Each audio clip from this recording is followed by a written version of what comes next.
श्री दत्तमाला मंत्र। ओम नमो भगवते दत्तात्रेयाय स्मरणमात्र संतुष्टाय महाभय निवारणाय महाज्ञानप्रदाय चिदानन्दात्मने बालोन्मत्त पिशाच वेशाय महायोगिने अवधूताय अनसूयानन्दवर्धनाय अत्रिपुत्राय ॐ भवबन्धविमोचनाय आम् असाध्यसाधनाय ह्रीं सर्वविभूतिदाय क्रौं असाध्यकर्षणाय ऐं वाक्प्रदाय क्लीं जगत्त्रयवशीकरणाय सौः सर्वमनक्षोभणाय श्रीं महासम्पत्प्रदाय ग्लौं भूमण्डलाधिपत्यप्रदाय द्रां चिरञ्जीविने वषटं वशीकुरु वौषट आकर्षय विद्वेषय फट् उच्चाटय ठ स्तम्भय खें मारय नमः सम्पन्नय स्वाहा पोषय परमन्त्र परयन्त्र परतन्त्राणि छिन्दी ग्रहान् निवारय व्याधिं विनाशय दुःखं हर दारिद्र्यं विद्रावय देहं पोषय चित्तं तोषय सर्वमन्त्रस्वरूपाय सर्वयन्त्रस्वरूपाय सर्वतन्त्रस्वरूपाय सर्वपल्लवस्वरूपाय ॐ नमो महासिद्धाय स्वाहा। ॐ नमो भगवते दत्तात्रेयाय स्मरणमात्र संतुष्टाय महाभय निवारणाय महाज्ञानप्रदाय चिदानन्दात्मने बालोन्मत्त पिशाच वेशाय महायोगिने अवधूताय अनसूयानन्दवर्धनाय अत्रिपुत्राय ॐ भवबन्धविमोचनाय आम् असाध्यसाधनाय ह्रीं सर्वविभूतिदाय क्रौं असाध्यकर्षणाय ऐं वाक्प्रदाय क्लीं जगत्त्रयवशीकरणाय सौः सर्वमनक्षोभणाय श्रीं महासम्पत्प्रदाय ग्लौं भूमण्डलाधिपत्यप्रदाय द्रां चिरञ्जीविने वषटं वशीकुरु वौषट आकर्षय विद्वेषय फट् उच्चाटय ठ स्तम्भय खें मारय नमः सम्पन्नय स्वाहा पोषय परमन्त्र परयन्त्र परतन्त्राणि छिन्दी ग्रहान् निवारय व्याधिं विनाशय दुःखं हर दारिद्र्यं विद्रावय देहं पोषय चित्तं तोषय सर्वमन्त्रस्वरूपाय सर्वयन्त्रस्वरूपाय सर्वतन्त्रस्वरूपाय सर्वपल्लवस्वरूपाय ॐ नमो महासिद्धाय स्वाहा। ॐ नमो भगवते दत्तात्रेयाय स्मरणमात्र संतुष्टाय महाभय निवारणाय महाज्ञानप्रदाय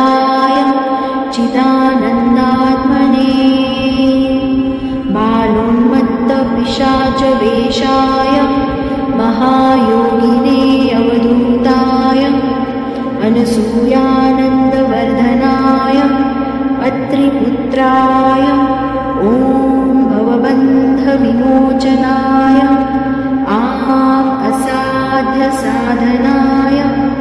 ह्रीं सर्वविभूतिदाय क्रौं असाध्यकर्षणाय ऐं वाक्प्रदाय क्लीं जगत्त्रयवशीकरणाय सौः सर्वमनक्षोभणाय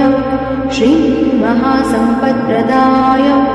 ग्लौं भूमण्डलाधिपत्यप्रदाय द्राहं चिरञ्जीविने वषट वशीकुरु वौषट आकर्षय विद्वेषय फट् उच्चाटय ठ स्तम्भय खें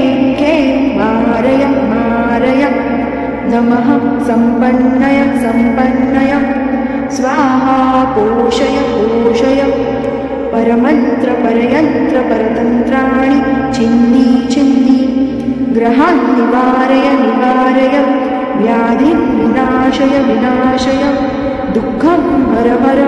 दारिद्र्यं विद्रावय देहं पोषय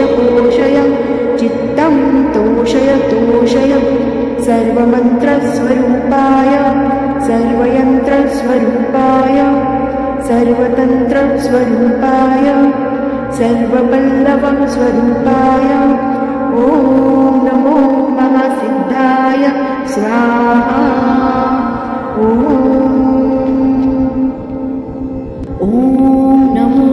भगवते दत्तात्रेयाय स्मरणमात्रसन्तुष्टाय महाभयनिवारणाय महाज्ञानप्रदाय चिदानन्दात्मने बालोन्मत्तपिशाचवेषाय महायोगिने अवधूताय अनसूयानन्दवर्धनाय अत्रिपुत्राय ॐ भवबन्धविमोचनाय असाध्यसाधनाय ह्रीं सर्वविभूतिदाय क्रौं असाध्यकर्षणाय ऐं वाक्प्रदाय क्लीं जगत्त्रयवशीकरणाय सौः सर्वमनक्षोभणाय श्रीं महासम्पत्प्रदाय ग्लौं भूमण्डलाधिपत्यप्रदाय द्राहं चिरञ्जीविने वषट वशीकुरु वौषट आकर्षय विद्वेषय फट् उच्चाटय ठ स्तम्भय खें मारय नमः सम्पन्नय स्वाहा पोषय परमन्त्र परतन्त्राणि छिन्दी ग्रहान् निवारय व्याधिं विनाशय दुःखं हर दारिद्र्यं विद्रावय देहं पोषय चित्तं तोषय सर्वमन्त्रस्वरूपाय सर्वयन्त्रस्वरूपाय सर्वतन्त्रस्वरूपाय सर्वपल्लवस्वरूपाय ॐ नमो महासिद्धाय स्वाहा ॐ नमो भगवते दत्तात्रेयाय स्मरणमात्रसन्तुष्टाय महाभयनिवारणाय महाज्ञानप्रदाय चिदानन्दात्मने बालोन्मत्तपिशाचवेषाय महायोगिने अवधूताय अनसूयानन्दवर्धनाय अत्रिपुत्राय ॐ भवबन्धविमोचनाय असाध्यसाधनाय असाध्यसाधनाय ह्रीं सर्वविभूतिदाय क्रौं असाध्यकर्षणाय ऐं वाक्प्रदाय क्लीं जगत्त्रयवशीकरणाय सौः सर्वमनक्षोभणाय श्रीं महासम्पत्प्रदाय ग्लौं भूमण्डलाधिपत्यप्रदाय द्रां चिरञ्जीविने वषटं वशीकुरु वौषट आकर्षय विद्वेषय फट् उच्चाटय ठ स्तम्भय खें मारय नमः सम्पन्नय स्वाहा पोषय परमन्त्र परयन्त्र परतन्त्राणि छिन्नि ग्रहान् निवारय व्याधिं विनाशय दुःखं हर दारिद्र्यं विद्रावय देहं पोषय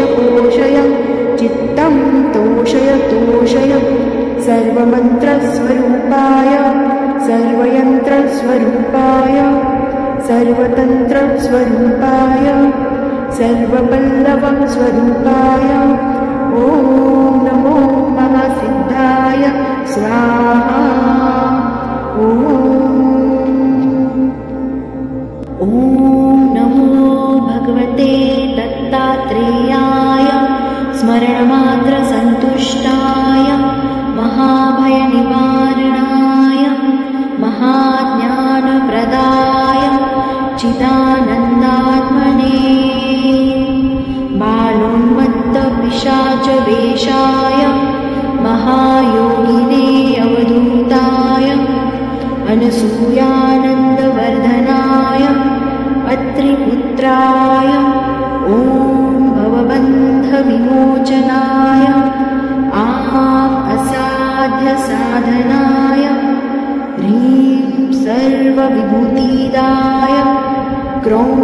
असाध्यकर्षणाय ऐं वाक्प्रदाय क्लीं जगत्त्रयवशीकरणाय सौः सर्वमनक्षोभणाय श्रीं महासम्पत्प्रदाय ग्लौं भूमण्डलाधिपत्यप्रदाय द्रां चिरञ्जीविने वषटं वशीकुरु वौषट आकर्षय विद्वेषय फट् उच्चाटय ठ स्तम्भय खें मारय नमः सम्पन्नय स्वाहा पोषय परमन्त्र परयन्त्र परतन्त्राणि छिन्नि ग्रहान् निवारय व्याधिं विनाशय दुःखं हर दारिद्र्यं विद्रावय देहं पोषय चित्तं तोषय सर्वमन्त्रस्वरूपाय सर्वयन्त्रस्वरूपाय सर्वतन्त्रस्वरूपाय सर्वपल्लवस्वरूपाय ॐ नमो महासिद्धाय स्वाहा। ॐ नमो भगवते दत्तात्रेयाय स्मरणमात्रसन्तुष्टाय महाभयनिवारणाय महाज्ञानप्रदाय चिदानन्दात्मने बालोन्मत्तपिशाचवेषाय महायोगिने अवधूताय अनसूयानन्दवर्धनाय अत्रिपुत्राय ॐ भवबन्धविमोचनाय असाध्यसाधनाय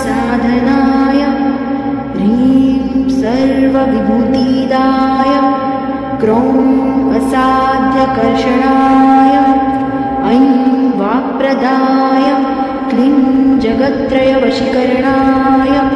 सौ सर्वमनक्षोभणाय श्रीमहासम्पत्प्रदाय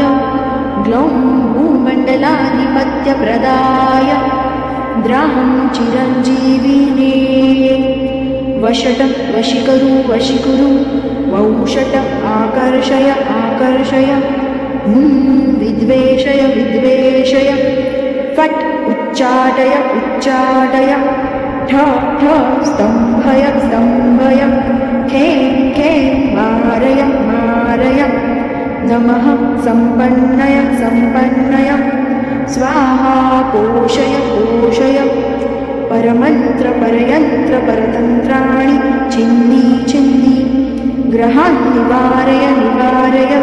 व्याधिं विनाशय दुःखं हर दारिद्र्यं विद्रावय देहं पोषय चित्तं तोषय सर्वमन्त्रस्वरूपाय सर्वयन्त्रस्वरूपाय सर्वतन्त्रस्वरूपाय सर्वपल्लवस्वरूपाय ॐ नमो महासिद्धाय स्वाहा। ॐ नमो भगवते दत्तात्रेयाय स्मरणमात्रसन्तुष्टाय महाभयनिवारणाय महाज्ञानप्रदाय चिदानन्दात्मने बालोन्मत्तपिशाचवेषाय महायोगिने अवधूताय अनसूयानन्दवर्धनाय अत्रिपुत्राय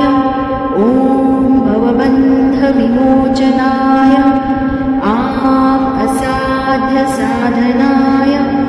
ह्रीं सर्वविभूतिदाय क्रौं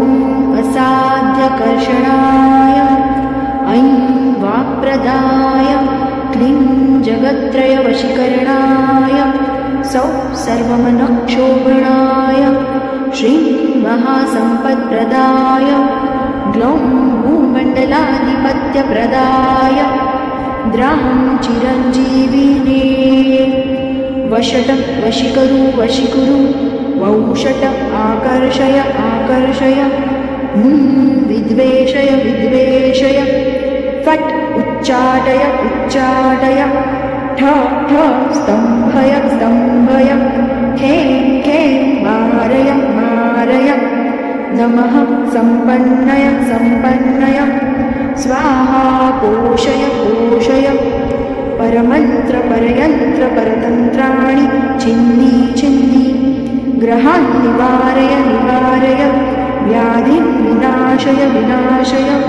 दुःखं हर दारिद्र्यं विद्रावय देहं पोषय चित्तं तोषय सर्वमन्त्रस्वरूपाय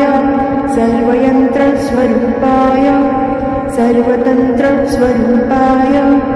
सर्वपल्लवस्वरूपाय ॐ नमो महासिद्धाय स्वाहा। ॐ नमो भगवते दत्तात्रेयाय स्मरणमात्रसन्तुष्टाय महाभयनिवारणाय महाज्ञानप्रदाय चिदानन्दात्मने बालोन्मत्तपिशाचवेषाय महायोगिने अवधूताय अनसूयानन्दवर्धनाय अत्रिपुत्राय ॐ भवबन्धविमोचनाय असाध्यसाधनाय ह्रीं सर्वविभूतिदाय क्रौं असाध्यकर्षणाय ऐं वाक्प्रदाय क्लीं जगत्त्रयवशीकरणाय सौ सर्वमनक्षोभणाय श्रीमहासम्पत्प्रदाय ग्लौं भूमण्डलाधिपत्यप्रदाय द्राहं चिरञ्जीविने वषटं वशीकुरु वौषट आकर्षय आकर्षय विद्वेषय विद्वेषय फट् उच्चाटय उच्चाटय ठ ठ स्तम्भय स्तम्भय खे खे मारय मारय नमः सम्पन्नय सम्पन्नय स्वाहा पोषय पोषय परमन्त्र परयन्त्र परतन्त्राणि छिन्दी छिन्दी ग्रहान् निवारय निवारय व्याधिं विनाशय विनाशय दुःखं हर हर दारिद्र्यं विद्रावय विद्रावय देहं पोषय पोषय चित्तं तोषय तोषय सर्वमन्त्रस्वरूपाय सर्वयन्त्रस्वरूपाय सर्वतन्त्रस्वरूपाय सर्वपल्लवस्वरूपाय ॐ नमो महासिद्धाय स्वाहा ॐ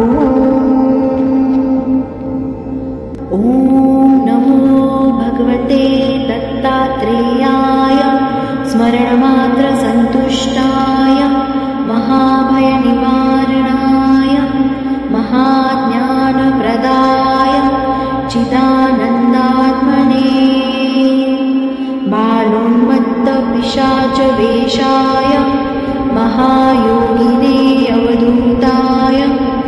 अनसूयानन्दवर्धनाय अत्रिपुत्राय ॐ भवबन्धविमोचनाय असाध्यसाधनाय ह्रीं सर्वविभूतिदाय क्रौं असाध्यकर्षणाय ऐं वाक्प्रदाय क्लीं जगत्त्रयवशीकरणाय सौः सर्वमनक्षोभणाय श्रीं महासम्पत्प्रदाय ग्लौं भूमण्डलाधिपत्यप्रदाय द्रां चिरञ्जीविने वषट वशीकरु वशीकुरु वौषट आकर्षय आकर्षय विद्वेषय विद्वेषय फट् उच्चाटय उच्चाटय ठ ठ स्तम्भय स्तम्भय खे खे मारय मारय नमः सम्पन्नय सम्पन्नय स्वाहा पोषय पोषय परमन्त्र परयन्त्र परतन्त्राणि छिन्दी छिन्दी ग्रहान् निवारय निवारय व्याधिं विनाशय विनाशय दुःखं हर हर दारिद्र्यं विद्रावय विद्रावय देहं पोषय पोषय चित्तं तोषय तोषय सर्वमन्त्रस्वरूपाय सर्वयन्त्रस्वरूपाय सर्वतन्त्रस्वरूपाय सर्वपल्लवस्वरूपाय ॐ नमो महासिद्धाय स्वाहा ॐ नमो भगवते दत्तात्रेयाय स्मरणमात्रसन्तुष्टाय महाभयनिवारणाय महाज्ञानप्रदाय चिदानन्दात्मने बालोन्मत्तपिशाचवेषाय महायोगिने अवधूताय अनसूयानन्दवर्धनाय अत्रिपुत्राय ॐ भवबन्धविमोचनाय असाध्यसाधनाय ह्रीं सर्वविभूतिदाय क्रौं असाध्यकर्षणाय ऐं वाक्प्रदाय क्लीं जगत्त्रयवशीकरणाय सौः सर्वमनक्षोभणाय श्रीं महासम्पत्प्रदाय ग्लौं भूमण्डलाधिपत्यप्रदाय द्रां चिरञ्जीविने वषट वशीकरु वशीकुरु वौषट आकर्षय आकर्षय विद्वेषय विद्वेषय फट् उच्चाटय उच्चाटय ठ ठ स्तम्भय स्तम्भय खे खे मारय मारय नमः सम्पन्नय सम्पन्नय स्वाहा पोषय पोषय परमन्त्र परयन्त्र परतन्त्राणि छिन्नि छिन्नि ग्रहान् निवारय निवारय व्याधिं विनाशय विनाशय दुःखं हर हर दारिद्र्यं विद्रावय विद्रावय देहं पोषय पोषय चित्तं तोषय तोषय सर्वमन्त्रस्वरूपाय सर्वयन्त्रस्वरूपाय सर्वतन्त्रस्वरूपाय सर्वपल्लवस्वरूपाय